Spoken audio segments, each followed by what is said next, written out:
Ces questions tournent autour de l'état des lieux du tissu industriel sénégalais, la nouvelle politique industrielle menée par l'État du Sénégal, les actions réalisées ou en cours de réalisation, mais également les défis et perspectives de l'industrie sénégalaise. Pour ce qui est de l'état des lieux du tissu industriel sénégalais, l'état des lieux du tissu industriel sénégalais, le tissu industriel sénégalais est dominé par les petites et moyennes industries qui regroupent 94,5%.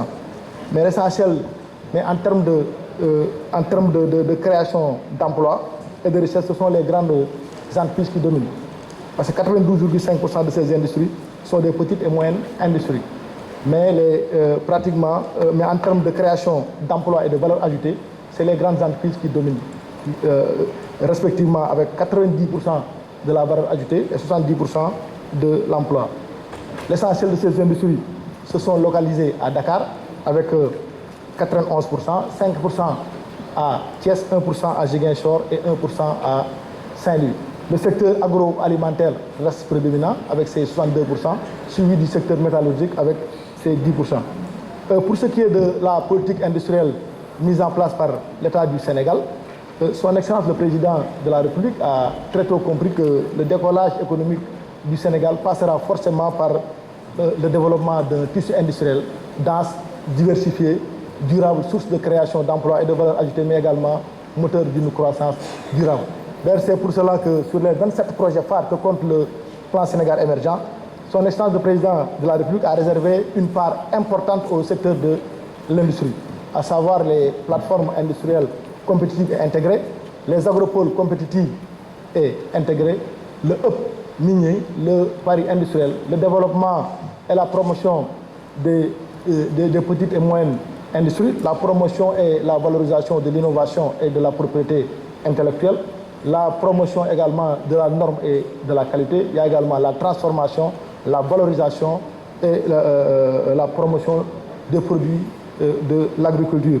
Il y a également la protection sous forme d'indicateurs géographiques de nos produits issus de l'agriculture, de l'élevage et de la pêche sous forme d'indicateurs géographiques pour les rendre compétitifs sur le marché international. Il y a également l'accompagnement des industries en difficulté. Pour ce qui est des réalisations, nous avons la plateforme industrielle de Diamniadio qui s'étend sur 53 hectares avec un coût d'aménagement, avec un coût de financement de 85 milliards de francs CFA. La première phase est réalisée sur 13 hectares avec un coût de financement de 25 milliards de francs CFA, entièrement réalisé par l'État du Sénégal. Et cette première phase est déjà opérationnelle et compte 5 hangars de 10 000 m², un hangar de 5 000 m² ainsi qu'un bâtiment administratif de 7 000 m² sur 5 niveaux à usage de bureau. Actuellement, le parc est opérationnel avec les accessoires l'eau, l'électricité et le réseau d'assainissement, ils sont installés.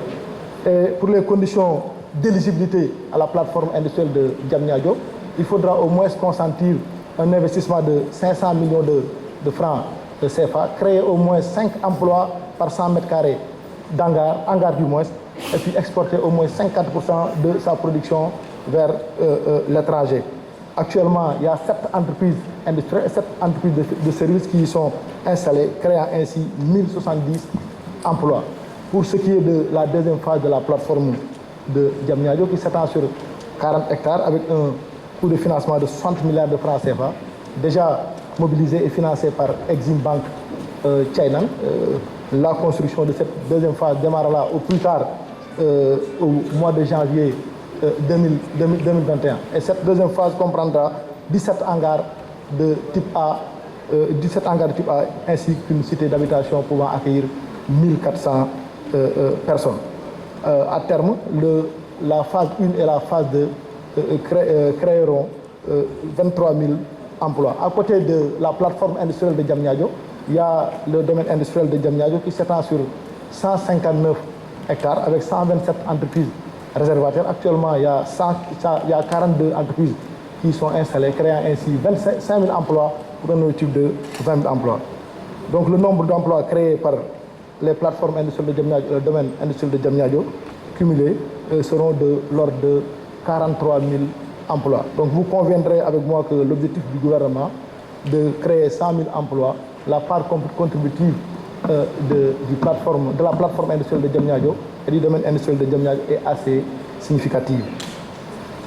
Il y a également la plateforme industrielle de Sandiara qui s'étend sur 50 hectares avec un coût d'aménagement de 10 milliards de francs CFA, 60 milliards d'investissements et 32 entreprises réservataires. Actuellement, il y a 4 industries qui y sont installées, 3 fonctionnelles, créant ainsi 300 emplois. Pour ce qui est nous avons également un programme de réhabilitation des anciens domaines industriels, notamment le domaine industriel de Saint-Louis, de Ziguinchor, de Kaolack et de Saint-Louis.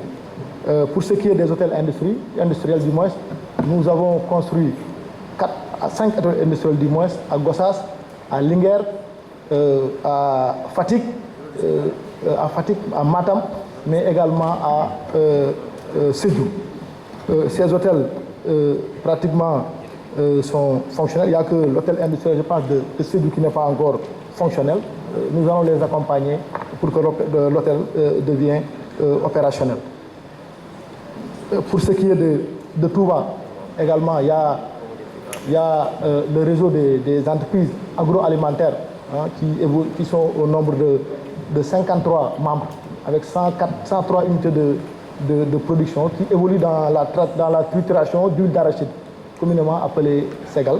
Donc ils ont créé une société anonyme au capital de 10 millions de francs CFA, Razia, et ambitionnent de mettre en place une plateforme industrielle qui comprendra une unité de transformation d'huile raffinée, mais également une unité de transformation d'aliments de bétail, ainsi que des aires de stockage pour les matières premières et les produits finis. Le coût de ce projet est estimé à 3 milliards de francs CFA. Mais parallèlement à ce projet, nous ambitionnons d'installer un domaine industriel à Touba, à l'image de la plateforme industrielle de Diamniadio, pour regrouper là-bas l'ensemble des acteurs évoluant dans le domaine agroalimentaire, pour faire de Touba un hub industriel en agroalimentaire. Pour ce qui est de Sébikotane également, la mairie a mis à la disposition de l'APROSI 71 hectares pour l'installation d'une nouvelle zone industrielle. Pour Fatick, l'APROSI également a signé avec la mairie pour la réhabilitation du domaine industriel. Pour ce qui est également de Sédhiou, lors du Conseil des ministres décentralisé, son Excellence le Président Macky Sall avait donné des instructions fermes pour l'installation d'un domaine industriel. Mais d'ores et déjà, un hangar pouvant abriter 10 petites et moyennes industries est déjà opérationnel pour accueillir 10 petites et moyennes industries. À Kédougou, il y a également le programme d'appui à la sous-traitance et de développement des petites et moyennes industries pour maximiser l'impact de l'industrie minière dans le développement de la région de Kédougou. Pour Saint-Louis également, nous avons construit là-bas un complexe pour les femmes évoluant dans la transformation halieutique. Et ce complexe comprend 16 fours à béton, 10 hangars et 3 magasins de stockage. Actuellement, 600 femmes y travaillent. Pour ce qui est du programme d'implantation des petites et moyennes industries et de transformation des produits de l'agriculture, de l'élevage et de la pêche, nous ambitionnons d'installer sur toute l'étendue du territoire national des unités des petites et moyennes industries selon les potentialités que regorge chaque localité pour lutter contre les pertes post-récolte. Et à ce sujet, un fonds d'appui d'un montant de 1 milliard de francs CFA sera mis en place avec des conditions très souples, notamment avec un taux d'intérêt de 5%, avec un différé de 6 mois payable sur 5 ans. Pour ce qui est de la relance du secteur du textile, l'État a essayé de relancer le secteur du textile en injectant 594 millions de francs CFA à la NSTS et de Thiès pour relancer l'unité de filature. Actuellement, 350 tonnes de coton sont traitées pour un objectif de 2000 tonnes. 160 personnes travaillent actuellement à la NSTS. Pour ce qui est des ICS qui étaient à genoux avec à genoux avant l'arrivée de son Excellence le Président Macky Sall, qui a pu trouver un repreneur, en l'occurrence les Indiens de Indorama, qui ont décidé d'injecter 220 millions de dollars US. Et finalement, ils ont injecté 100 millions de dollars US. Le pari de la relance est gagné, ainsi que la réhabilitation des chemins de fer et des wagons. Les ICS disposent d'un central électrique d'une capacité de 20 MW, alors que leur besoin en électricité s'élève à 12 MW, d'où un surplus de 8 MW. Les ICS disposent également d'une usine d'engrais d'une capacité de 250 000 tonnes, largement suffisante pour couvrir les besoins du marché en engrais. Pour ce qui est de la production, en 2015, la production des ICS était de 1500 tonnes de phosphate et 361 000 tonnes d'acide phosphorique. En 2016,